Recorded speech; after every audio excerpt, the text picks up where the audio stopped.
بسم اللہ الرحمن الرحیم۔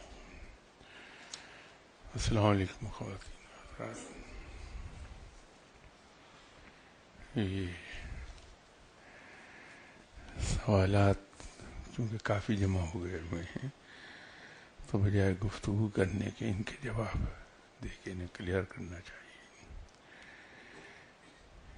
کچھ اولیاء اللہ ابتدا میں اپنے پاس آنے والوں کو دوستی اور قدر بیت کلفی کا احساس دلاتے ہیں، پھر جوں جوں ان زائرین کو راہ تصوف و مقام مرشد کی سمجھ آنے لگتی ہے، وہ عقیدت کے شیرے میں ڈوبنے لگتے ہیں۔ مرشد کی عظمت اور اپنی کم مائگی کا شدت سے احساس ہونے لگتا ہے، تو بیت کلف گفتگو کی جگہ خاموشی لے لیتی ہے۔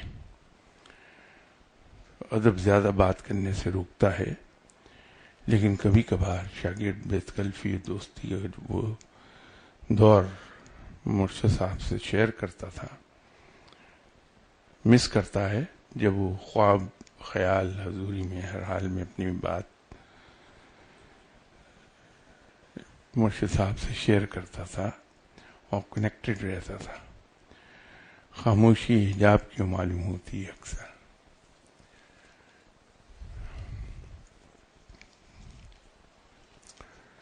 اس میں ایک بلکہ دو ریزنز ہیں۔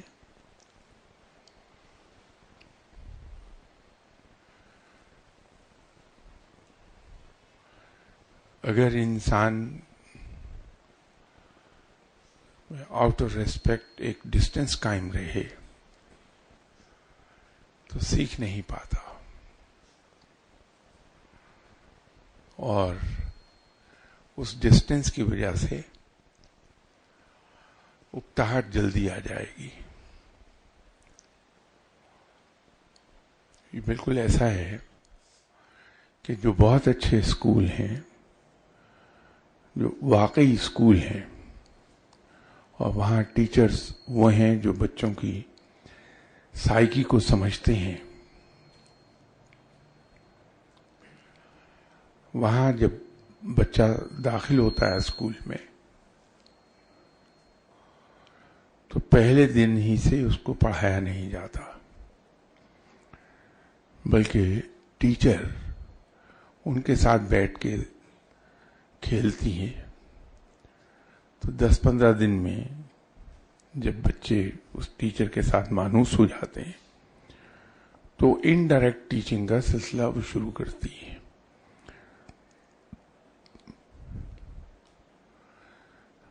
اور آہستہ آہستہ پھر تعلیم کا سلسلہ ڈائریکٹ جاری ہو جاتا ہے۔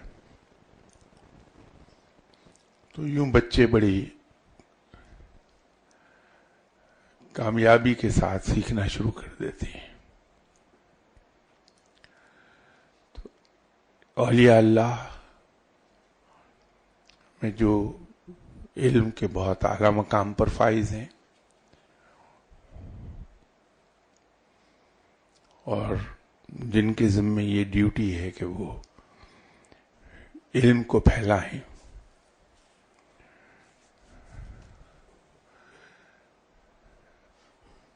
ویسے یہ میں عرض کر دوں کہ علم سے یہ مراد مت لے لیجیے گا کہ وہ یہ علم پھیلائیں کہ صاحب کشف کیسے ہوا جاتا ہے، صاحب کرامات کیسے بنا جاتا ہے، مستجاب الدعوات کیسے بنا جاتا ہے۔ یہ تو علم نہیں ہے۔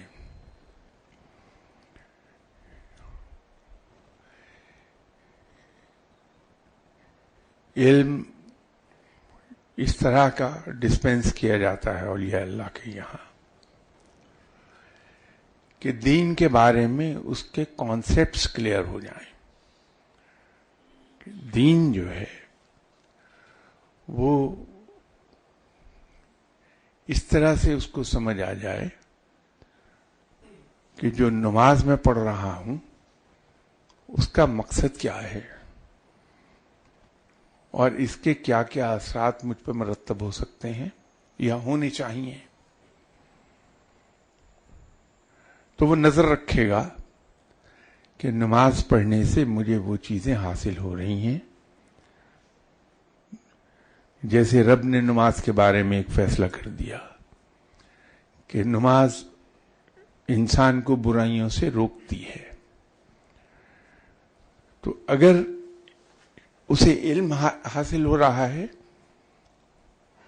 تو وہ اس بات پر نظر نہیں رکھے گا کہ نماز پڑھنے سے لوگ مجھے نمازی کے طور پہ پہچانتے ہیں یا نہیں، مجھے پابند نمازی سمجھ کے سلام کرتے ہیں یا نہیں. وہ اس بات پر نظر رکھے گا کہ جن چیزوں کو رب تعالیٰ نے برائی قرار دیا ہے، میں نماز پڑھ رہا ہوں تو ان چیزوں سے رک گیا یا نہیں رکا. تو اگر تو نہیں رکا تو پھر وہ اپنے احتساب خود کر لے گا. اسی طرح رب نے یہ کہا کہ روزے سے تقوی حاصل ہوتا ہے. تو اگر روزہ رکھ کے میں متقی نہیں ہوا تو میں ایک دم سے چکنا ہوں گا کہ مجھ سے کہاں غلطی ہو رہی ہے، کہ جب میرے رب نے یہ فرمایا ہے کہ روزہ رکھنے سے تقوی ملتا ہے تو میں متقی کیوں نہیں ہو رہا، کہاں فالٹ ہے میرے روزے میں، میرے رویے میں کہاں فالٹ ہے، تو میں اس کو درست کر لوں تاکہ میں متقی ہو جاؤں. تو نظر پھر انسان کی ان باتوں پر رہنے لگتی ہے.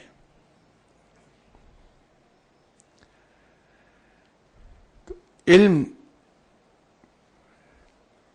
کسی بھی ولی اللہ کے نزدیک صحیح علم وہ ہے جو انسان کو دین کے بارے میں صحیح سمجھ عطا فرما دے.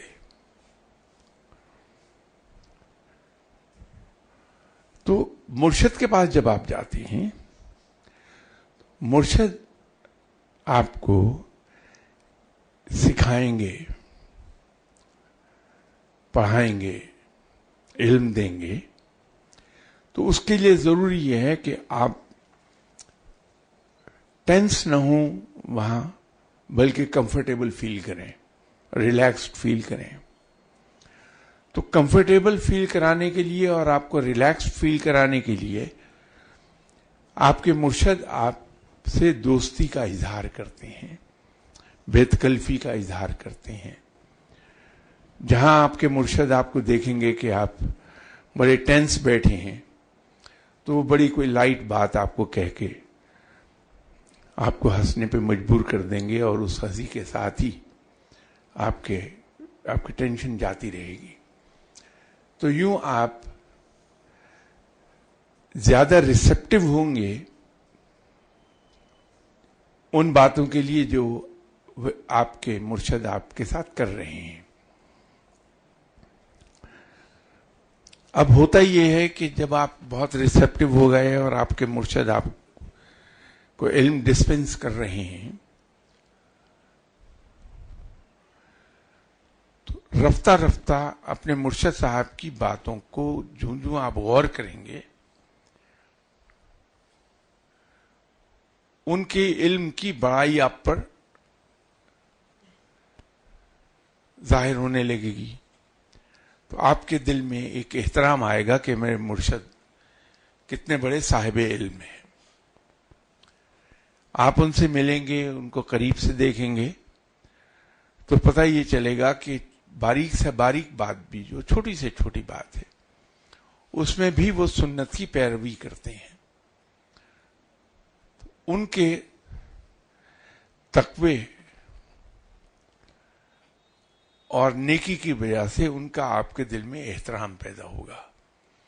تو یہ دونوں چیزوں کا جو احترام آپ کے دل میں پیدا ہوگا، اس کی وجہ سے آپ کے دل میں ان کا احترام آتا ہے.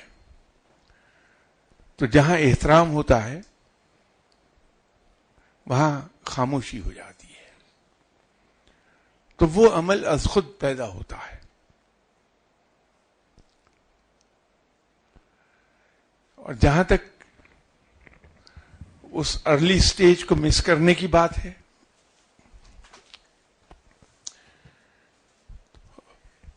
ہم سبھی کبھی کبھار جب فرصت ہوتی ہے بیٹھتے ہیں تو ہم مس کرتے ہیں اپنے اسٹوڈنٹ لائف کو. حالانکہ اسٹوڈنٹ لائف میں ہماری زندگی اتنی زیادہ ایفلوئنٹ نہیں ہوتی کسی لحاظ سے بھی.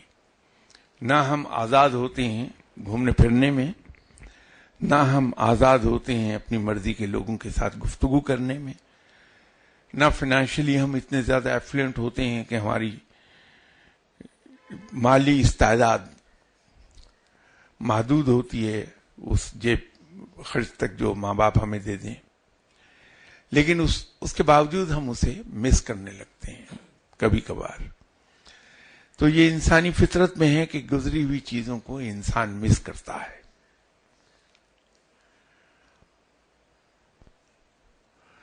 لیکن کوشش کے باوجود آپ مرشد سے پھر بے تکلف نہیں ہو پائیں گے، کیونکہ درمیان میں ادب آ جائے گا.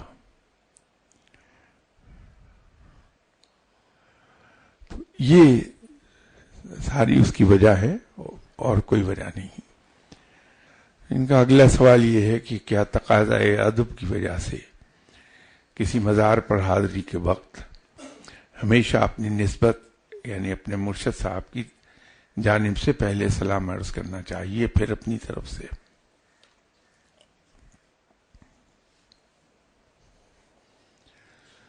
بات یہ ہے کہ جب تک ہم اپنے آپ کو چھوٹا سمجھتے ہیں تو ہم جہاں کسی رشتہ دار کے پاس جاتے ہیں جو ہمیں پہچانتے نہیں تو ہم جا کے اپنا تعارف کراتے ہیں کہ ہم فلاں کے بیٹے ہیں، یہ میرا نام ہے اور میں فلاں کا بیٹا ہوں. اس کے بعد اپنا مدعا بیان کرتے ہیں. تو یہ جو روحانیت کا سلسلہ ہے اس میں بھی چونکہ میری تو کوئی حیثیت نہیں ہے، اپنی حیثیت کچھ بھی نہیں ہے. ہاں میرے مرشد ایک مقام پر فائز ہیں، بہت بڑے مقام پر. تو میں اگر کسی مزار پہ جاتا ہوں اور وہاں سنت کے عین مطابق جیسے آپ صلی اللہ علیہ وسلم نے فرمایا ہے میں سلام کرتا ہوں، اور سلام کرنے کے بعد میں اپنا تعارف کراتا ہوں کہ صاحب میرا نام یہ ہے اور میں فلاں صاحب کے ہاتھ پر بیعت ہوں، اور ازراہ اخلاق جیسے ہم رشتہ دار کے پاس جاتے ہیں ان سے تعارف کراتے ہیں کہ جی میرا نام یہ ہے، میں فلاں کا بیٹا ہوں، اور اگلی بات یہ کہتے ہیں خواہ ہمارے ماں باپ نے سلام نہ بھی کلوایا ہو تو ہم یہ کہتے ہیں کہ انہوں نے آپ کو سلام بھجوایا ہے.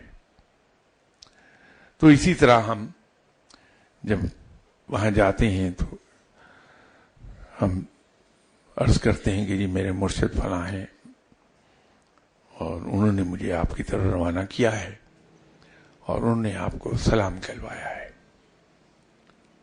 تو ان کا سلام قبول فرمائیے. یہ تعارف کا ایک طریقہ ہے، ضروری نہیں ہے لیکن یہ ایک طریقہ ہے اور ایسا طریقہ جو پسندیدہ ہے. ایک ریزن یہ ہے، ایک اس کے پیچھے اور ایک چھوٹی سی چھپی ہوئی حقیقت ہے. میں ایسے ایک ایگزامپل دے رہا ہوں کہ میں یہاں سے جاتا ہوں بابا صاحب کی خدمت میں حاضری کے لیے سلام عرض کرنے پاک پتن شریف. بابا صاحب بہت بلند مقام پر ہیں اور وہ شاگردی کی راہوں سے بھی گزرے ہیں کہ جناب حضرت بختیار کاکی رحمۃ اللہ علیہ صاحب کی خدمت پہ حاضری دیتے رہے، وہیں سے انہیں فیض ملا، وہیں سے علم حاصل ہوا.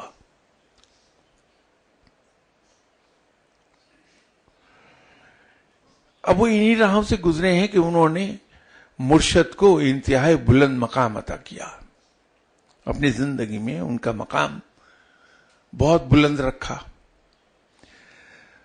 ہر انسان وہ چیزیں پسند کرتا ہے جو وہ خود کرتا رہا ہو. تو جب میں وہاں جاتا ہوں اور میں ریفرنس دیتا ہوں اپنے مرشد صاحب کا، انہیں یہ خوشی ہوگی کہ یہ بندہ اپنے آپ کو چھوٹا سمجھتا ہے اور اپنے مرشد کو ایک بڑا مقام دیتا ہے کہ اپنے آپ کو متعارف کرا رہا ہے اپنے مرشد صاحب کے حوالے سے. تو مرشد صاحب، بابا صاحب کے دل میں میرے لیے پسندیدگی ڈیولپ ہوگی کہ یہ اچھا انسان ہے جو اپنے مرشد کو اپنے آپ سے بلند مقام دیکھے اور اپنے آپ کو اتنا چھوٹا سمجھتا ہے کہ میرا کوئی ریفرنس نہیں ہے، میرا ایک ہی ریفرنس ہے، وہ ہے میرے مرشد صاحب. تو ان کے ریفرنس سے اپنے آپ کو متعارف کرا رہا ہے. ہمارے یہاں بیوروکریسی میں ایک بہت بڑا نام تھا، وہ اپنے زمانے میں پاکستان ریلوے کے چیئرمین تھے، WA شیخ، اور یہ انگریز کے ٹرینڈ بیوروکریٹ تھے. 60s میں ریلوے کے جو چیئرمین ہیں وہ براہ راست آنسریبل تھے ٹو پریزیڈنٹ آف پاکستان. تو ایک بار کسی آفیشیل میٹنگ کے لیے اسلام آباد WA شیخ گئے. میٹنگ ختم ہو گئی تو ان کے ہی بھائی، ان کے نام کے انیشل بھی WA شیخ ہی بنتے تھے. وہ ان دنوں CDA کے چیئرمین تھے. تو یہ ریلوے والے شیخ صاحب اپنے بھائی سے ملنے CDA کے ہیڈ آفس چلے گئے. جب یہ وہاں پہنچے تو ان کے بھائی کے کمرے میں کچھ سینئر لوگ بیٹھے تھے. یہ گئے تو بھائی نے تعارف ان سے کرایا کہ یہ میرے بڑے بھائی ہیں WA شیخ. تو یہ فوراً بولے، hold on, there is a small correction, میں ان کا بھائی نہیں ہوں، یہ میرے بھائی ہیں.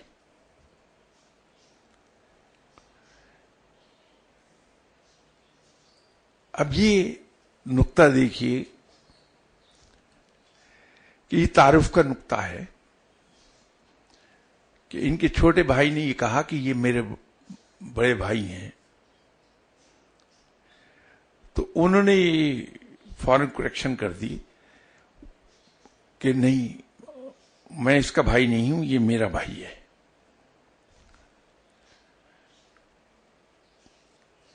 تو مرشد کے ریفرنس سے جب ہم بات کرتے ہیں تو ایگزیکٹلی یہ چیز ہوتی ہے کہ میرا اپنا کوئی ریفرنس نہیں، میری کوئی حیثیت نہیں ہے. میرا اگر کوئی ریفرنس ہے تو میرے مرشد ہیں، تو ان کے حوالے سے میں گیا ہوں. تو اس کے اندر جب مزار پہ جو ہم جا کے ریفرنس دیتے ہیں اس میں یہ دونوں چیزیں ہوتی ہیں. کہ اگلا سوال یہ کہ کیا یہ درست ہے کہ چند اہل تصرف اولیاء اللہ لوح محفوظ پر تحریر کردہ کسی شخص کی تقدیر نہ صرف پڑھ کر بتا سکتے ہیں بلکہ اس شخص نے ماضی میں کیا خواب دیکھا اور مستقبل میں کیا خواب دیکھے گا، اولیاء اللہ وہ جزیات کے ساتھ بیان کر سکتے ہیں. یہ کسی شخص کی انڈیویجول تقدیر کا تو میں کچھ نہیں کہہ سکتا. یہ تو کوئی ولی اللہ بتا پائیں گے، اور ولی اللہ بھی وہ جو لوح محفوظ سے لوگوں کی تقدیر پڑھ سکیں. لیکن میں یہ ضرور عرض کر دیتا ہوں کہ یہ درست ہے کہ بہت سے اولیاء اللہ اس مقام کو گئے کہ رب تعالیٰ نے ان کو یہ اعزاز بخش دیا کہ وہ لوح محفوظ کو پڑھ سکیں. یہ ہوا ہے، ہوتے ہیں ایسے اولیاء اللہ. یہ جو خواب ہے کہ کوئی شخص کسی ولی اللہ کے پاس جائے اور کہے کہ صاحب رات میں نے یہ خواب دیکھا، اور وہ آدھا بیان کرے آدھا بھول گیا ہو، تو ولی اللہ خود ہی کمپلیٹ کر دیا کرتے ہیں کہ وہ بھائی تم نے خواب میں یہ بھی دیکھا تھا جو تم نے بتایا نہیں مجھے. یا کہہ دیں گے کہ جاؤ میاں چند دن میں، اگلے چند دن میں یہ خواب دیکھو گے، اس میں یہ تمہیں پتہ چل جائے گا، جاؤ. وہ علم ہی کا ایک حصہ ہے، ایک شاخ ہے اس کی، کہ جب وہ علم ملتا ہے تو یہ چیز بھی ساتھ ہی مل جاتی ہے. ان سے اگلا سوال ہے کہ سمجھ نہیں آتی کہ ایک ولی اللہ کہ کسی سوئے ہوئے شخص کے خوابوں پر کیسے تصرف کر لیتا ہے، حتیٰ کہ وہ شخص وہی خواب دیکھتا ہے جو ولی اللہ چاہتا ہے، اور یوں تربیت و علم کا سلسلہ خواب میں جاری رہتا ہے. گویا ولی اللہ دن کے ساتھ ساتھ اپنی رات بھی اللہ کی خجنودی اور اللہ کے بندوں کو فیض دینے میں گزارتا ہے. تو شاگردوں کو اتنی موج کرانا کہ ولی اللہ کی اپنی چوائس ہے یا ڈیوٹی. اب اس میں چھوٹی سی ایک کریکشن کر لیجئے آپ کہ کسی ولی اللہ کے پاس یہ تصرف نہیں ہے کہ کسی کو وہ وہی خواب دکھائے جو وہ چاہے. یہ تصرف نہیں ہے اور نہیں یہ ہوتا ہے. یہاں تک تو وہ کہہ دے گا کہ چلو اگلے چند دن میں، اور یہ وقت بھی نہیں بتا پائے گا کہ کل رات کو یہ خواب آئے گا آپ کو. یہ کہہ دے گا اگلے چند دن میں آپ ایک خواب دیکھیں گے، اس میں یہ آپ دیکھیں گے تو یہ اطلاع ہوگی، وہ مل جائے گی، جاؤ. یہ تو ٹھیک ہے، یہاں تک بالکل درست ہے بات. لیکن یہ تصرف نہیں ہوتا کہ جو چاہے وہ خواب دکھا دے. یہ رب کے ہاتھ میں ہے.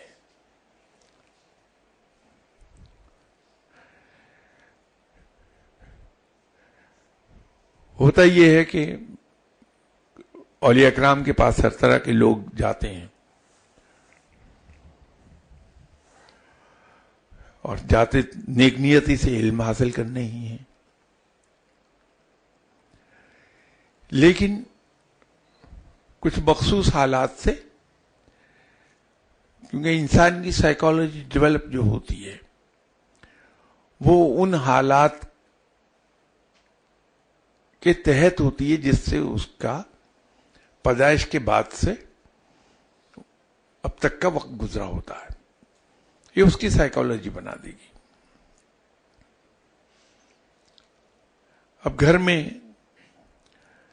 اگر میں نے ہر وقت یہ سنا کہ یہ جن بڑا پاورفل ہوتا ہے، جن آ جائے تو یہ کر لیتا ہے، وہ کر لیتا ہے، جن سے ڈرو، تو میں بچپن سے یہ اگر سنتا رہا ہوں تو بڑی عمر میں آ کے بھی میرے ذہن پر کہیں سب کانشیس میں جن بہت بڑی بلا بنا رہے گا. اور جہاں کسی چیز کی میں توجیہ نہ پیش کر سکا، اپنے آپ کو نہ بتا پایا، تو میرا ذہن ادھر کو جائے گا یہ جن تھا. لیکن اگر بچپن میں یہ تو میں نے سنا کہ جن ہوتا ہے اور ایسا ہوتا ہے، اس میں بڑا طاقتور ہوتا ہے، لیکن ساتھ مجھے یہ سکھایا گیا کہ جن اپنی تمام تر طاقت کے باوجود، اپنی تمام تر تصرفات کے باوجود اتنا چھوٹا ہے کہ اس نے تمہیں سجدہ کیا تھا رب کے حکم پر. اس کو حکم دیا گیا تھا کہ یہ میرا خلیفہ ہے، اس کو سجدہ کرو. تو سجدہ تو اس کو کیا جاتا ہے جو بہت بڑا ہو خود سے. تو تم بحیثیت رب تعالیٰ کے خلیفہ کے جن سے کہیں بڑے ہو، تو جن کی کیا مجال ہے کہ تمہیں کچھ کہہ سکے.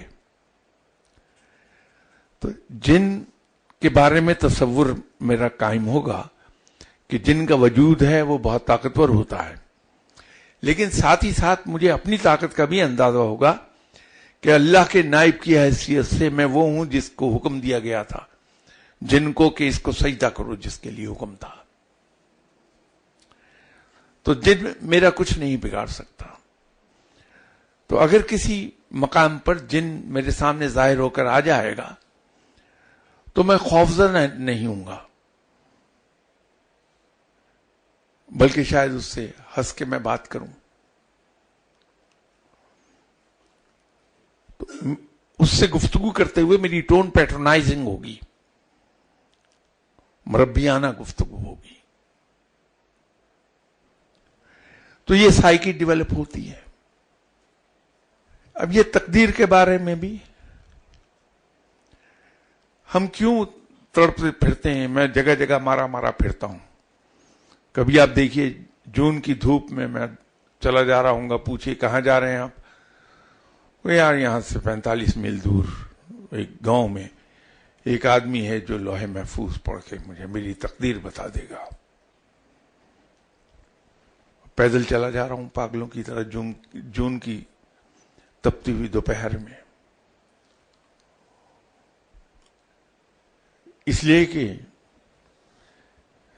بچپن سے سیکھا میں نے یہ کہ اولیاء کرام ہیں جو تقدیر پڑھ کے بتا بھی دیتے ہیں اور تقدیر بدل بھی دیتے ہیں.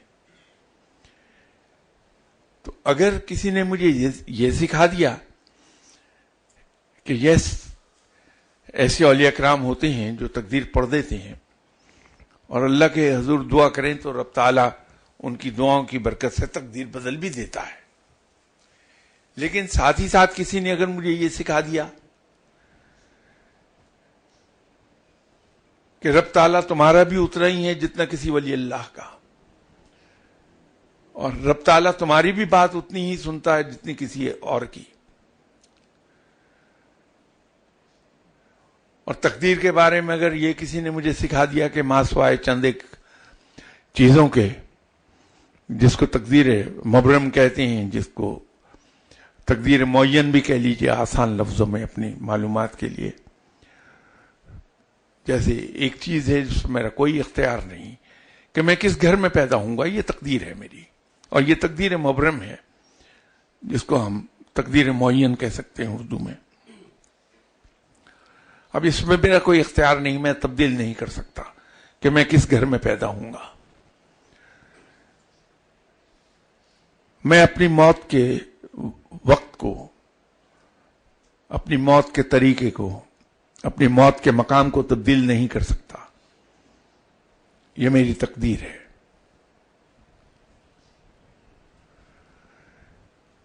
عزت اور ذلت کے معاملے کو میں تبدیل نہیں کر سکتا.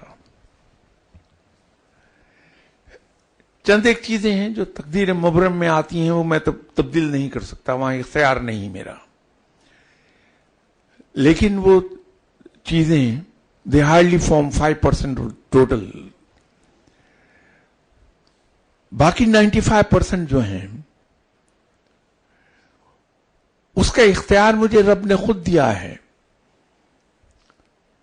کہ میں محنت کے ذریعے اپنی تقدیر خود لکھ لوں. آپ دو چیزوں کو اگر ملا کر ہمیشہ پڑھیں اور اس کو دونوں چیزوں کو ملا کر یاد رکھیں تو ان سارے پرابلم سے نکل جاتا ہے انسان تقدیر والے. کہ جب رب نے ایک فیصلہ کر دیا کہ کوئی شخص کسی کا کچھ بگاڑ نہیں سکتا اگر رب نہ چاہے، اور کوئی شخص کسی کو فائدہ نہیں پہنچا سکتا اگر رب فائدہ نہ پہنچانا چاہے، قرآن میں اس نے فیصلہ کر دیا. میں اس کو فیصلہ اس لیے کہتا ہوں کہ جو کچھ رب نے فرمایا وہ اس کا فیصلہ ہے، وہ ہو کے رہے گا. اس کو اس کے ساتھ ملا کے پڑھیے کہ ہر شخص کو وہی کچھ ملتا ہے جس کے لیے وہ کوشش کرتا ہے. تو کھیل سارا سمجھ میں آ جائے گا کہ ہر شخص کو وہی کچھ ملتا ہے جس کے لیے وہ کوشش کرتا ہے، لیکن فائنل اختیار رب کے ہاتھ میں ہے کہ وہ فائدہ دینا چاہے.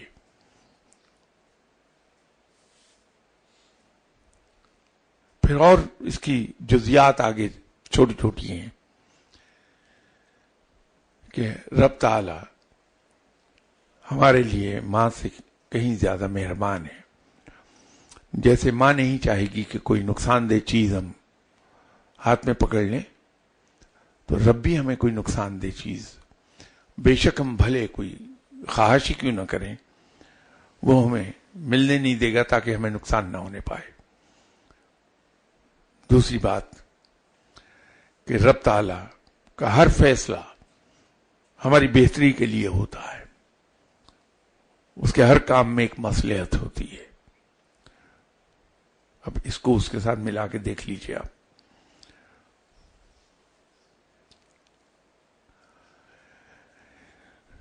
تو یہ تقدیر جاننے کے چکر میں اس سے باہر نکلی ہے ہم۔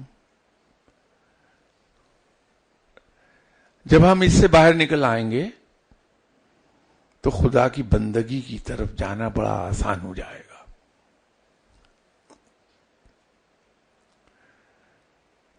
ہم یہ کہتے ہیں کہ ہمیں علم ملے، اللہ علم عطا کرے، ہمیں رب اپنا قرب عطا فرمائے، رب تعالی کی دوستی حاصل ہو جائے۔ ہم جا کے مختلف صاحب علم لوگوں کے پاس بیٹھتے ہیں، اپنا وقت وہاں لگاتے ہیں، تکلیف اٹھاتے ہیں، ان کی ڈانٹ سنتے ہیں، بعض اوقات مار بھی برداشت کر جاتے ہیں ان کی، اس لیے کہ ہمیں رب کی دوستی مل جائے۔ ذرا یہ تو سوچئے ایک منٹ کو بیٹھ کے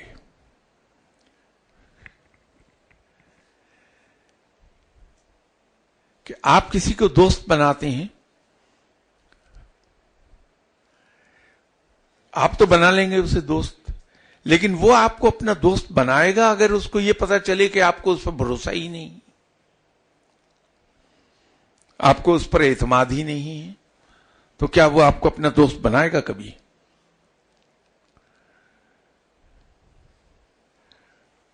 تو جب ہم اس جستجو میں رہتے ہیں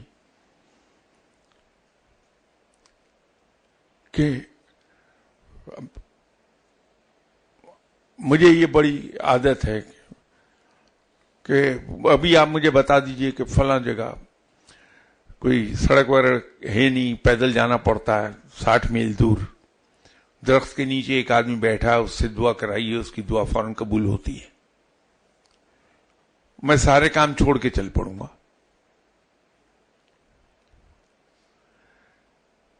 ایک لمحے کو بھی مجھے یہ سوچ نہیں آئے گی کہ کیوں، کیا مجھے اپنے رب پر بھروسہ نہیں کہ وہ میری سنے گا؟ اور جب رب دلوں کے حال جانتا ہے تو کیا یہ نہیں جانتا کہ میں دعا کے لیے چلا جا رہا ہوں اس کے پاس؟ تو کیا رب یہ نہیں کہے گا کہ جاؤ تم اس کے پاس، میرے پاس اب مت آنا، میں نے کون سی تمہاری بات ٹالی ہے جو تم اس کے پاس جا رہے ہو؟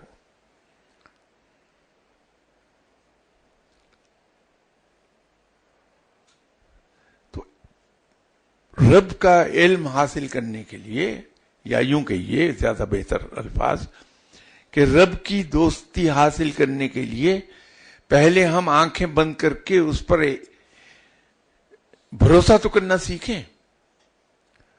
اور بھروسے کا تقاضا یہ ہے کہ مجھے یہ پختہ یقین ہو میرے دل میں کہ وہ میرا رب ہے، اور میں جو اس سے مانگوں گا، جو اس سے کہوں گا، وہ سنے گا اس کو اور اس کو پورا بھی کرے گا۔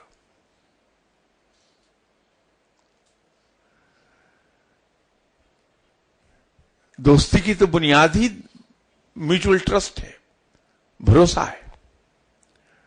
تو دوستی حاصل کرنے کے لیے ہم تگودو کر رہے ہیں، اس کا قرب حاصل کرنے کے لیے اس پہ بھروسہ اور اعتماد نہیں کرتے، گرچہ زبان سے جتنا مرضی کہتے رہیں کہ ہم بھاگے جا رہے ہیں دعا کے لیے۔ میں نے یہاں 2-3 مرتبہ ایک چیز کا ذکر کیا کہ میں نے اپنے مرشد صاحب سے دنیاوی دعا کا کہہ دیا۔ جب دوسری بار کہا تو ان کے پاس جو اولیاء کرام آتے تھے ان میں سے ایک صاحب نے میرے اوپر احسان کیا، اب تو میں کہہ سکتا ہوں کہ احسان تھا میرے اوپر، کہ انہوں نے منع کیا کہ مرشد صاحب سے دنیاوی دعا کا نہ کہا کریں۔ ایک اور ولی اللہ تھے، انہوں نے مجھے دنیاوی دعا کرنے کے سے منع کر دیا. اس کی جو وجہ بتائی شاید میں آپ کو نہ بتاؤں، لیکن آج وہ بات سمجھ میں آتی ہے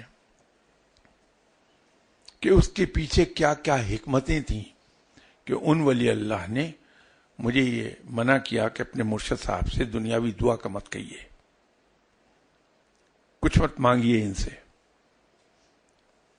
میں نے یہ بات تو آپ سے عرض کی تھی کہ مرشد صاحب کے دنیا سے پردہ فرمانے سے کوئی 2 مہینے پہلے سے مجھے کچھ مختلف لوگوں نے مختلف اوقات میں ایک بات کہی کہ آپ کے مرشد بہت اچھے آدمی ہیں، یہ اپنے ساتھ کچھ نہیں لے جا رہے، خالی ہاتھ جا رہے ہیں، سب کچھ آپ کو سونپ دیا ہے انہوں نے. تو مجھے احساس ہوا، لیکن یہ نقطہ بہت بعد میں سمجھ میں آیا کہ میں جستجو میں ہوں رب تعالیٰ کے قربت کے، رب تعالیٰ کی دوستی. تو پہلے میں میوچل ٹرسٹ اور میوچل کانفیڈنس کا رشتہ تو قائم کروں رب کے ساتھ، اور اس میوچل ٹرسٹ اینڈ کانفیڈنس کے رشتے کے لیے ضروری ہے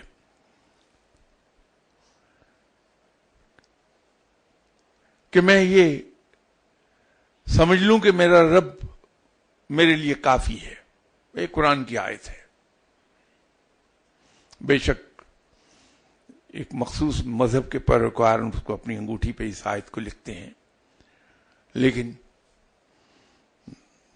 قرآن تو سب کا ہے. کوئی لکھنا چاہتا ہے، یہودی لکھ کے پہننا چاہتا ہے پہن لے. آپ کو میں یہ تو نہیں کہتا ہزاروں سینکڑوں کے حساب سے لوگ مل جائیں گے مختلف ممالک میں جو رومن عربک میں لکھی ہوئی مختلف صورتیں پڑھتے ہیں، صبح بھی رات کو بھی. بلکہ اس پر ایک صاحب نے مجھے کہا کہ شاہ صاحب یہ پڑھتے ہیں تلفظ غلط ہوتا ہے ان کا، اس لیے کہ امریکن اگر پڑھے گا اسے تو عربی کو بھی انگریزی میں ہی پڑھے گا، اس کا لب و لہجہ انگریزی ہوگا. تو میں نے اس سے یہ کہا کہ دیکھو اس کا جذبہ دیکھو کیا ہے. تو یہ انگریزی لب و لہجے میں عربی پڑھتے ہوئے مجھے کس قدر پیارا لگ رہا ہے، تو رب کو یہ کتنا پیارا لگتا ہوگا. تو شاید اسی کے صدقے پڑھتا پڑھتا مسلمان ہو جائے. تو میں نے انہیں حضرت بلال حبشی رضی اللہ تعالیٰ عنہ کی مثال دی کہ وہ تھوڑے ان کی زبان زیادہ صاف نہیں تھی، آؤٹ آف ریسپیکٹ یہی کہنا چاہیے، لیکن آپ کا تلفظ آپ صلی اللہ علیہ وسلم کو بے پناہ پسند تھا. تو الفاظ تو ان کے نہیں درست ادا ہو رہے تھے.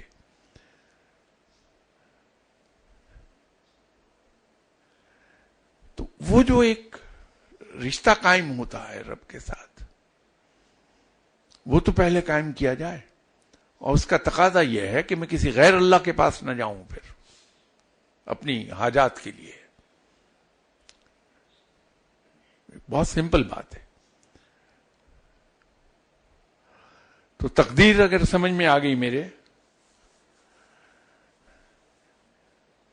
ما سوائے تقدیر مبرم کے باقی سب میرے ہاتھ میں دی ہے میرے رب تعالیٰ نے، اس لیے کہ میں رب کا خلیفہ ہوں اس زمین پر.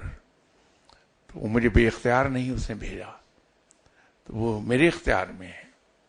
تو میں کوشش کروں گا اور رب سے دعا کروں گا کہ یا اللہ میں نے مقدور بھر کوشش کر لی، اس کا بہترین اجر عطا فرما.